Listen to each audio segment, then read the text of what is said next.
I just hit it. So you're Well, live now. apparently the broadcast is live. Welcome back to Law and Legitimacy. We don't have Mike. We don't have our introductory theme music. What we have is a technological crisis and a deep state coup d'etat. Mike has been eliminated. I suspect that's because, in the end, I am a Democratic bot. And you'll realize earlier in the week, Mike was making the case that Donald Trump was a victim of conspiratorial forces, and I looked with sympathy. I looked with some cynicism on that, and I thought, okay, you know, Mike's got some game. I don't. I think that Donald has brought his problems on himself, and lo and behold, now look what happens. The Democrats have taken control of this. I woke up this morning having torrid sexual fantasies about Hillary Clinton, and deciding that I was going to contribute to all sorts of left wing groups. Not.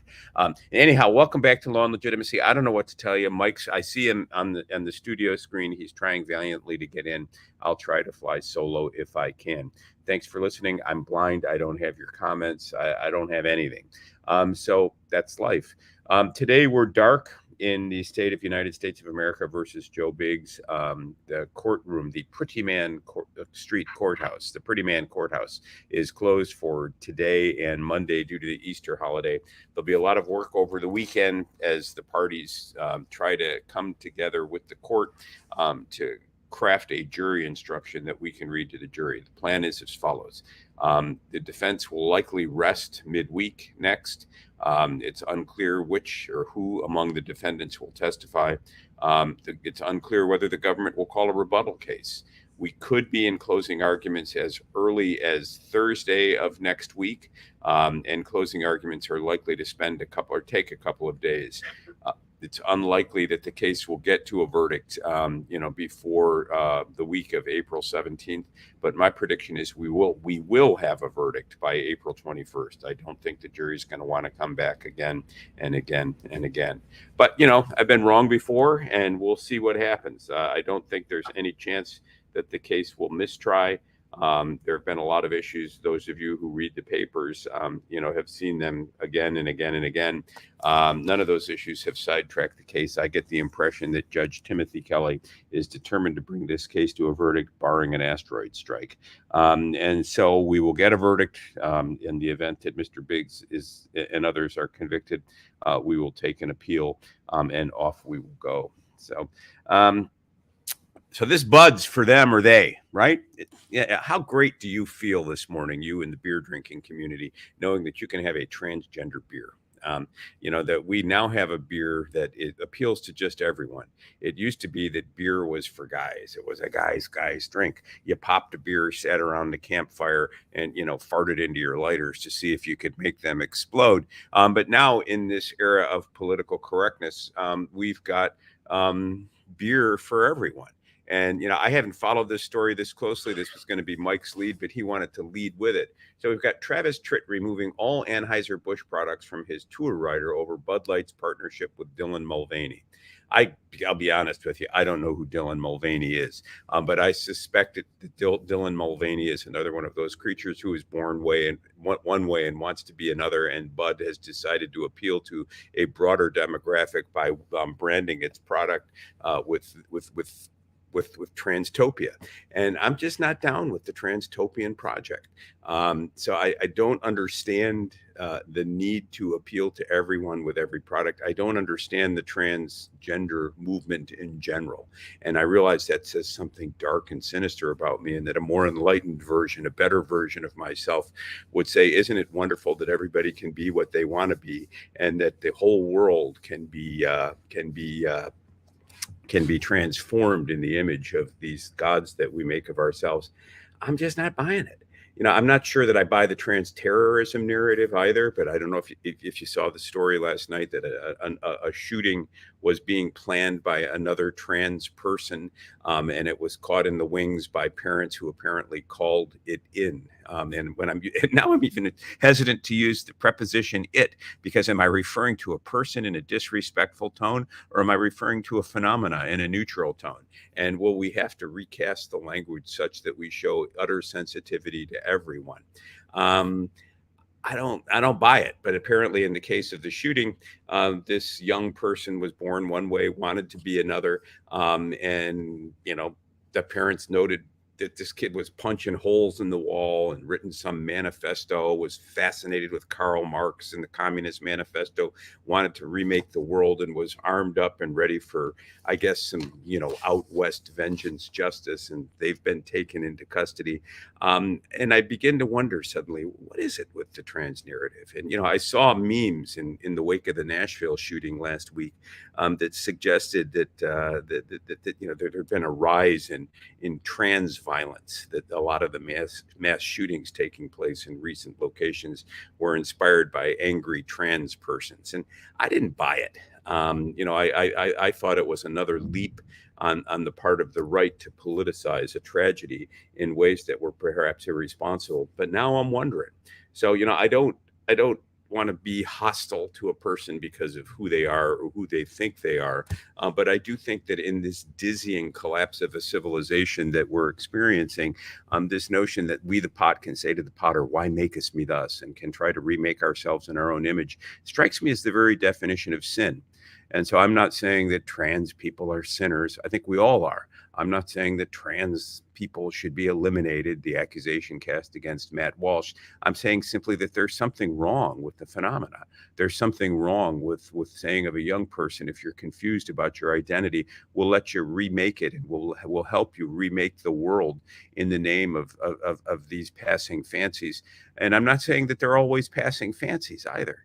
But the notion that we can engage in gender reassignment therapy or gender changing therapy for a kid who's not old enough to choose whether to drink or not, for a kid who's not old enough to have the judgment whether to vote, that we are somehow, as J.K. Rowling has pointed out, engaging in this amazing medical industrial conspiracy, as it were, to put billions of dollars into changing people's genders when they're not at an age to even know who they are in any fundamental sense. It's just crazy to me.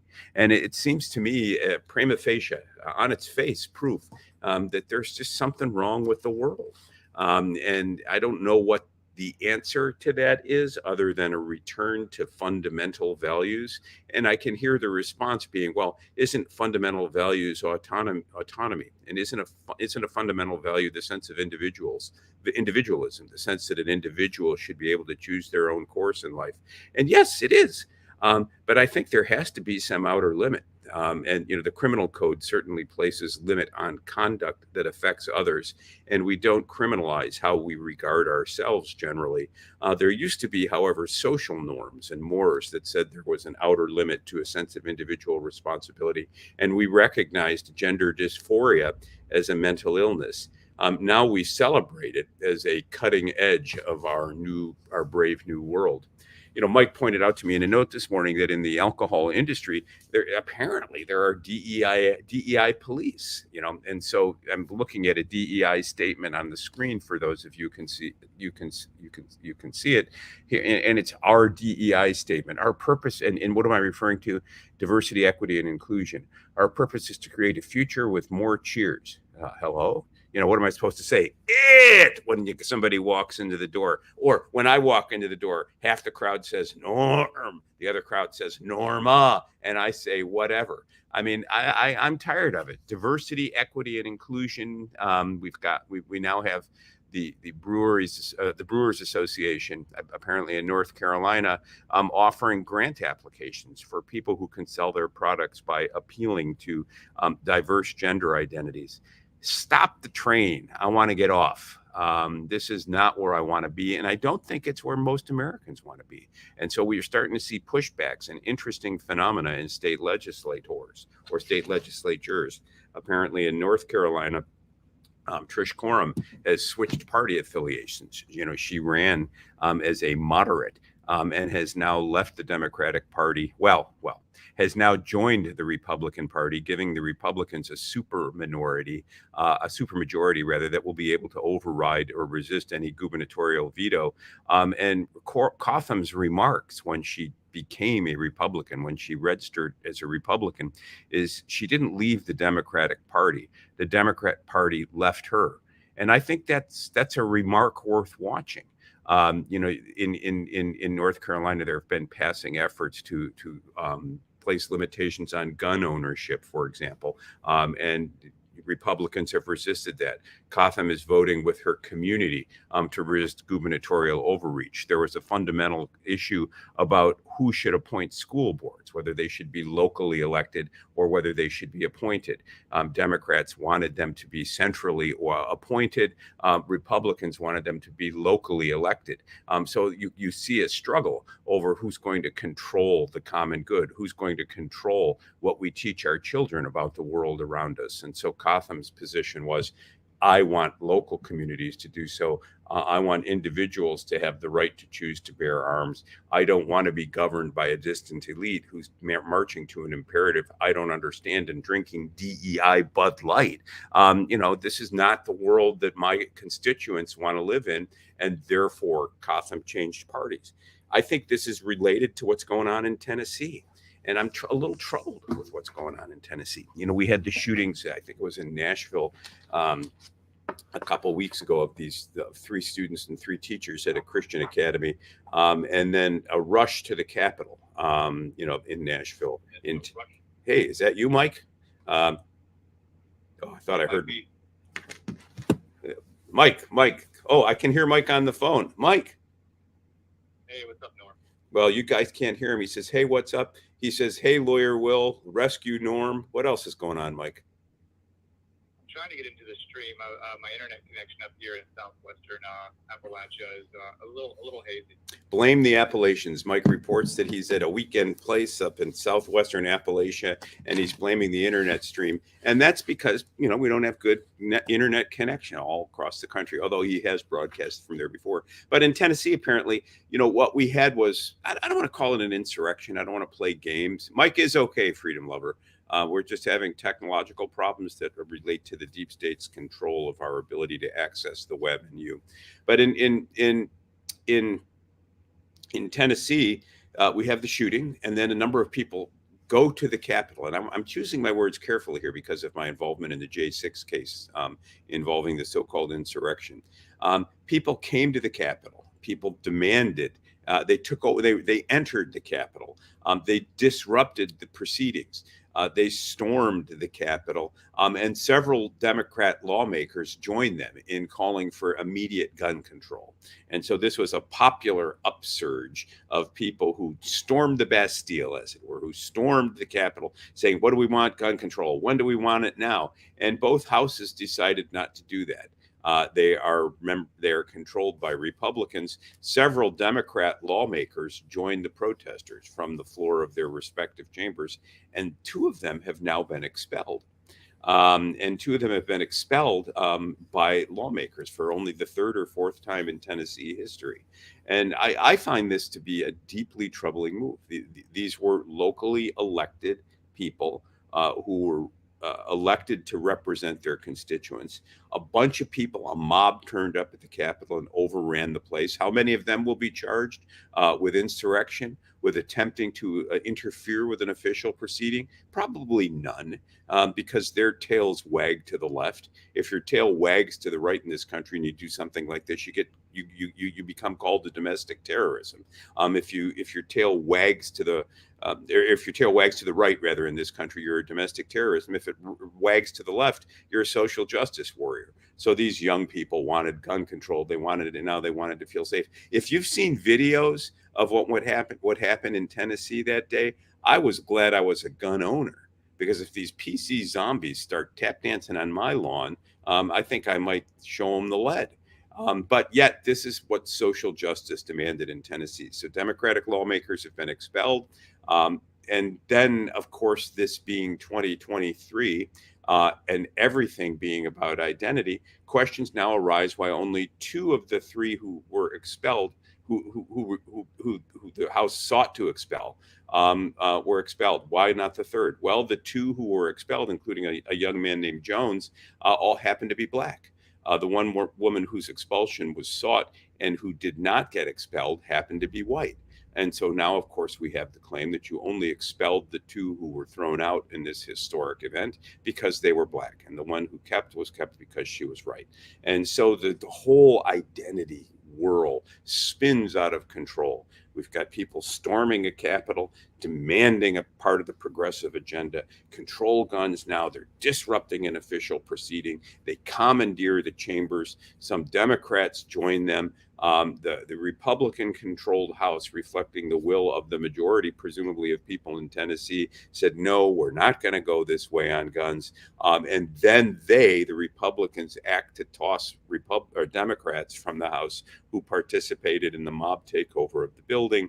And it's an unseemly look, and it seems to portend a little bit of what I think the change of party of the young legislature in North Carolina portended, and that is a sense among many people that the Democrat Party has left them. And I look at the events in North Carolina, I look at the events in Tennessee, and I ask myself, is this part of a growing tendency toward a national divorce? And I look at Mike's and my discussion earlier in the week, where sparks flew between us about the reaction to Donald Trump. Mike's reaction, and those of many, is that this reflects a broader attack on the right, as it were, flowing from a consensus among those on the left that he is a candidate who needs to be taken down, because of his politics. And the Democrats, of course, pretend that he is, that this is the rule of law at work and no one's above the law, just begging the question of whether this indictment has any legs at all and why he's being investigated criminally for the Mar-a-Lago documents thing when Bush has documents in his garage and in his Mustang or whatever. And we see this growing divide in the country. It seems as though every day there's further evidence of the divide, and I don't see an attempt to heal the wound. In fact, the wound seems to be deepening as we go into the 2024 election cycle. Vivek Ramaswamy is the most interesting Republican candidate out there, and he's talking about a national yearning, a desire for meaning, for significance that's going unfulfilled in the Republic, and he wants a return to core and fundamental American values. I don't know if he's preaching to two choirs who appear to be living in different houses. And if the members of these two choirs can't learn to sing in unity, they'll scream to death at one another in a perverse form of diversity that will result in dissolution. And so I long for a figure like Martin Luther King right now, who could point back to the long arc of history and talk about redeeming the promise of American life, a promise of equality for all, a promise that we would come to a point in our history where we regarded people not because of the content of their character or their accident of birth, that would be my new nomenclature for that, but because of the content of their character, and that there would be a unifying figure who could bring us together, not to make America great by referring to some vision of what we looked like or were like in the past, but to make America great again or make America great in the future. And I think maybe rather than saying MAGA, we need to come up with a forward-looking phrase, because as far as I'm concerned, we're tap dancing on tombstones. And it's not just me saying this. There's a fascinating story. I can't recall what paper it's in, but it's this morning, where the CDC is reporting what is become obvious to long-term viewers of American demographics, and that is our life expectancy is declining. That was in the Los Angeles Times. Mike pulled it up. Thanks, Mike. We've talked, and I miss Mike. I can see him down there in the left-hand corner of my screen. He's like patiently trying to correct my non-fluencies and doing what he always does. No, you kind of got that wrong, Norm, but you're right in principle, but wrong on the facts. And, he's trying to do what every old man needs done. Keep me walking straight on the road so I don't wander off into traffic and get slaughtered as I try to walk between what appears to me to be those two motorcycles, but are actually the headlights of an oncoming vehicle. So, Mike, we've got to resolve these technological problems. But, the Times piece, it's on the screen. There's a column in today's Los Angeles Times. Find it. America's decline in life expectancy speaks volumes about our problems. I read the Times piece, and of course, it being the Los Angeles Times and it being on the left coast, it writes it all off to income inequality and basically says that because we're such a vastly because economic inequality is so great in this country, therefore life expectancy is declining. I go back to a book that Mike and I've talked about a long time on this show, and that is the Angus Deaton and Ann Coates piece on deaths of despair. And if you look at the demographics, you'll see that life expectancy is way down in the Southeast, where Mike is now. Like Mike is probably sitting there right now thinking, this is terrible. I'm here in the Appalachians in God's country. Norm's always poking me about how life is nasty, brutish, solitary, and short south of the Mason-Dixon line. And this proves why it is, because I can't even get connected to the internet this morning, and I got to listen to this old man prattle and make mistakes without my ability to correct them. But look at the map. In the Southwest, life expectancy is down almost 20 years less than it is in the upper Northwest or the upper Midwest and in God's country in New England. And is that a function of poverty, or is it a function of a cultural or spiritual void? And I mean that. I mean that question. I mean to put a point on that question. I mean to appeal to Vivek Ramaswamy to come out and address this issue. Let's see what he has to say. The Deaton and Coates hypothesis was that in great parts of flyover country, we are seeing deaths of despair by people who feel displaced within their own community. And the people displaced within their own community, Deaton and Coates noted from looking at demographics, are largely white, working class individuals who are dying inordinately of suicide, alcohol-related problems like cirrhosis of the liver, and I can't remember the third. Heart disease. Again, a lifestyle problem.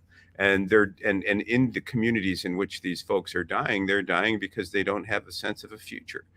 They don't see a sense of themselves having a place at the table of what passes for bounty in America, and they feel passed over. And I can't say I blame them. I think these were a lot of the people who Trump appealed to in 2016 and 2020, and for whom he still has an appeal. Because I'll be honest with you, if right now I had to vote, I walked into a polling place and there were but two names in there, Donald Trump and Joe Biden. And I was told that my vote would be the vote that determined who would be president in 2024. I would, without hesitation, pull the lever for Donald Trump. At the same time, that I would turn down a dinner invitation to spend an evening with him, as realizing that I don't want to be, a mirror holder to a guy who apparently sees his reflection in everything.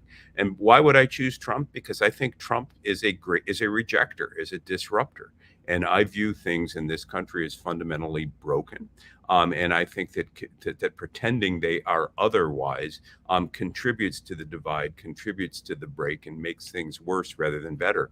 Do I think that Donald Trump has a vision of American greatness? Do I think that Donald Trump is a leader that I would follow into the breach in a hand-to-hand combat? No. But I certainly wouldn't turn the keys to my destiny over to Joe Biden and his diversity, equity, and inclusion crowd. I mean, I don't know if you saw his guidance on Title IX. The Department of Education, which Ramaswamy is calling to be abolished, is now standing fully behind. Well, not fully behind, but signaled yesterday in a letter to school districts across the country that it's behind this, letting transgender athletes compete as though they were not their gender of birth. So schools stand to lose federal Department of Education funding if they have a blanket prohibition of transgender sports participation. And I look at the trajectory that we have gone through just in the last 40 years in American history. A majority of Americans would, Freedom Lover says, I think you would be surprised how much you would enjoy him as a supper companion. Freedom Lover, we need to know your true identity, because if you're telling me this, it must be based on personal knowledge. And I don't know if Freedom Lover is a code name for Laura Loomer. I mean, Laura Loomer is somebody who, if she told me, hey, you'd be surprised how much you would enjoy Donald Trump as a dinner companion, I might listen to Laura Loomer because Laura Loomer has access to him. But Freedom Lover, we need to know your true identity. And if you can arrange the dinner and Mike and I can go, I'll go, because Donald stays up later than I do and somebody has to keep him entertained past 9 o'clock. But on this business of transgender sports, if I in the changes in this country, 40 years ago there was a prohibition against gay marriage. Now we have it, and I can't think of a principled reason other than the weight of history and traditional values not to have it. I'm not sure that would tip the scale for me, but I note the mammoth change in our law and how rapidly we did that, and how we did it within a generation. We went from opposition to support. And now we are experimenting with genders, and now we've got boys pretending to be girls participating in girls' sports because the boys say they think of themselves as girls. It's madness. I mean, if I think of myself as a Black American, am I going to be able to walk into Los Angeles and pick up a $5 million check for reparations? No. At some level, there's going to say there's a fundamental reality that you have to recognize. Well, what's that reality? The reality is slavery. And so you may have noticed this week, historic slavery. You may have noticed this week that the Census Department is now considering amending the decennial, in other words, the census forms every 10 years, to permit people to check a box on whether they are descendants of slaves. I mean, what, pray tell, is the purpose of that other than to create a registry of what may or may not become future recipients of reparation payments? So now, if I decide I want some free tax dollars, or I want a tax break, or I want preferential treatment in the distribution of scarce goods and services from state, federal, or local government, and I check the form and say, I identify as Black, am I expressing myself? Am I engaged in the wonderful enterprise of identitarian politics where I can be whatever I want to be? You know, I decide suddenly I'm a woman. I appear in court tomorrow in high heels and a skirt. I think I'd be laughed out of the room. If I were, would my rights be violated? Would my ability to identify with what the dream of my choice be extinguished? Would those around me be engaged in micro and macro aggressions? You know, I mean, at some point, we've got to stop the madness. So what's the Department of Education saying? A local school district that doesn't let boys compete as girls is going to lose federal funding. What did the legislator in North Carolina who switched parties say? That's crazy. Local parents should have the ability to elect their school boards to reflect community values and not have them shoved down their throat by the Department of Education. What are the people in Tennessee saying? Yes, there was a mass shooting, but we have a country that's coming apart at the seams, and there is despair everywhere, and guns are ubiquitous in American life. There are more guns than people, and they will be misused, and there will be killings. But by golly, I don't want only the madman and the criminals to have guns. I'd like to have a gun to defend myself, and you ain't taking it. And therefore, we're not going to let the legislature be overrun by a bunch of people with pink and green hair screaming, we want gun control. When do we want it? Now. And therefore, give it to us because we want it now. What happened to restraint? What happened to norms of civil discourse? What happened to the rule of law? All these things, in my humble opinion, seem to be fraying. And so the moment is ripe, and the moment is fraught. And it's our moment. And as we go into the 2024 election, things seem to be really, really, really rough around the edges. So I'm looking at the thing at the bottom, RIP to Law and Legitimacy's YouTube account. Apparently, YouTube has pulled us or placed such restrictions on us that we're either thinking of leaving or have left. And we're going to be on Rumble, and we're going to be elsewhere where you can find these podcasts, and we hope that you will give us support. You can follow us on Twitter, you can join us on Locals, and we are looking for your support because we are trying to think our way through the crisis in American life. You know, we've got enormously bizarre events taking place in state legislatures. We continue to endure a wave of mass shootings. We continue to see increasing deaths of despair and decline in life expectancy in the United States. We've got aberrant charging decisions by prosecutors with respect to Trump and the politicization of these events in ways that reflect our divisions rather than draw us together. And everywhere you look, you might be forgiven for being black-pilled and saying, hey, you know, the world is falling apart. The bottom has fallen out of pluralism. But I don't want this to be an old man's lament. I want this to be a young man, Mike's platform, to say there is a future and we need to make America think again. We need to find our way forward to it by promoting discussions on civil discourse. So forgive me for rambling a little bit this morning. Mike and I had an agenda. And then, of course, the great state of wherever he is right now, North Carolina, decided to screw up our internet connection, and off we go. It's enough to make me want to drink a trans Bud Light. Not. So listen, thanks for listening to Law and Legitimacy. Hopefully we'll be back Monday and we'll be plugged in and we'll be what you usually expect. The old and the young coming together to meet between and hopefully forge a better future. Thanks for listening to Law and Legitimacy. Happy Easter, everyone. I don't know what your religious or political beliefs are, but the message of the resurrection is one of hope. And you can say, well, I don't believe all that stuff.